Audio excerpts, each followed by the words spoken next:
Pablo Manriquez is the co-founder of K Street Media here in Washington. Last week, he wrote a piece for HuffPo. Here's the title: Why Tucker Should Debate Me on Immigration. Now, we wouldn't want to forfeit our honor by turning down such a gentlemanly challenge from such a gentleman. So we have picked up the gauntlet Pablo threw down. The weapons will be words. The distance will be the width of this table. Pablo Manriquez joins us now. Pablo, thanks a lot for coming on. Tucker, it's an honor to be here. Congrats. Well, I'm glad to have you. And I'm always happy to debate this subject and stipulate it, as I always do, by saying I'm totally for immigration and for immigrants. Right. But I want to know what the parameters are. And so let me ask you a really simple question. Okay, so we've got 330 million people in the country. Right. If immigration rates stay at their current level, 1.2 million a year, we're going to have about 500 million people by the end of the century. If we follow the UN's lead on this, we would have 1.5 billion people in America by the end of this century. Those are estimates. What do you think the right level of immigration is?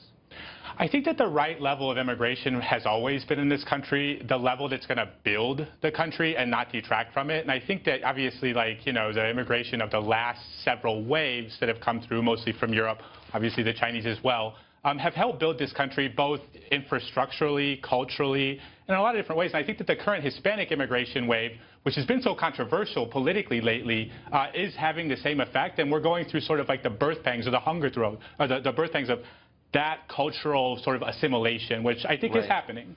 I guess I would call your assumption into question, though. I don't think it's Hispanic immigration that is controversial. We're seeing immigration from all over the world, from Asia, from Africa, heavy immigration. It's a question of a lot of things. What's the economic effect of this? What's the cultural effect of it? And what's the ideal level? So let's be a lot more specific than that. How many people should live in this country? If you had a country of 500 million people, would it be a better country than it is now, or a worse country? Not if it's not sustainable. I mean, what does that mean? Well, I think that we currently have a level of immigration that in some ways is merit-based, but is often not. We also have a lot of unaccounted for immigrants that are crossing the border. The levels of immigration, specifically at 1.2 million, seem to be, you know, it seems to be a number that has worked for us, or worked for us up to a point. It worked for us up to a point when we were still building sort of the housing boom, when there were still jobs to sustain them. That number, at least in terms of border apprehensions, as we saw today from the... No, this is legal immigration, though. Right. And so basically what you're proving is that you have no idea, and neither does anybody else. And so people jump up and down, they're like, I'm for more immigration. Really? So, like, to what level? Right. Do you know what I mean? Like, nobody has thought this through because they don't care. It's not, and they should care. I don't know that they don't care. I think that there are always premises that are going to exist in the global flow of immigration that are going to call in, that are going to change things. Like, it's hard to say what the numbers should be now and into the future. And that's something that people have tried to say. Then let me flip it on its head. So the left-wing assumption, and this has changed a lot in the last 10 years, but as of today appears to be it's racist to exclude anybody from the country, whether they're here legally or illegally. I think that too often that is an assumption, yeah. Okay, so what are the limits? Who should we be able to exclude? Right. And on what basis? Obviously, people who are dangerous should be excluded first, and I think that the president's done a good job at addressing that sort of enforcement first priority against people who are criminal aliens or criminal immigrants or whatever you want to call them. I think that the president's also said, though, and this often gets lost in the debate, that there should be exceptions and that deportation shouldn't necessarily be the only punishment for people who come here illegally. Okay. So is that fair? Or? I mean, I disagree with it, but I guess you wanted to come on to debate. We've got 2 minutes left. Debate me. Tell me where I'm wrong. Well, I think that if you think that deportation is the only penalty that should be applied for immigrants, I think that that is wrong. I think that that's never been the case in previous immigration waves. And most of the time when we do have extraordinarily or too harsh of penalties, it becomes an embarrassment of history. I think that right now we have, within the Trump administration, a very robust conversation going on. And the turnkey of that conversation is General Kelly. General Kelly is obviously somebody who knows a lot about the immigration situation, especially in Central America. When he was General Kelly, head of Southern Command, he wrote the white paper on the I don't doubt any of that. But let's just stick to the principle here really quickly. What you're saying is we have laws in the books we should ignore.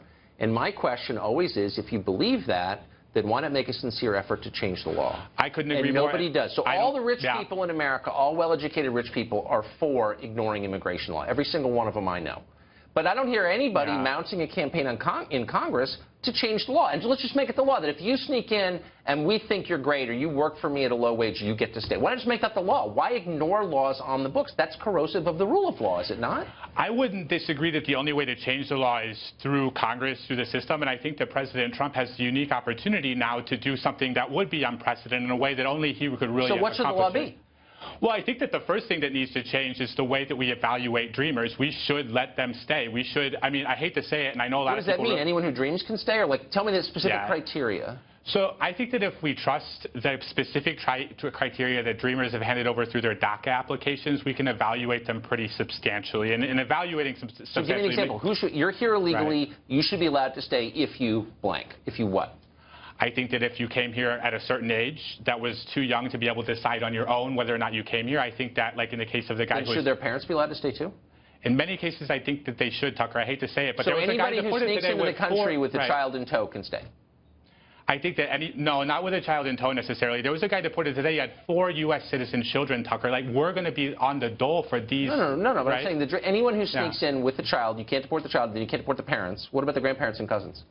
It gets complicated, Tucker, once you get into it. It does. Yes. It does. All right. But we have to have a humane approach to this, Tucker. I mean. Okay. Then why don't we codify it instead of degrading? We should. And honestly, we have seen nothing but cowardice from the Democrat and the Republican side on this topic. I'm with you there because they don't really believe what they say. They don't. Pablo, I don't know if that was a debate. We kind of agreed on a lot. We did. It's great to see you. Great to see you too, Tucker. Thank you. And congrats again on all your success. Thank you.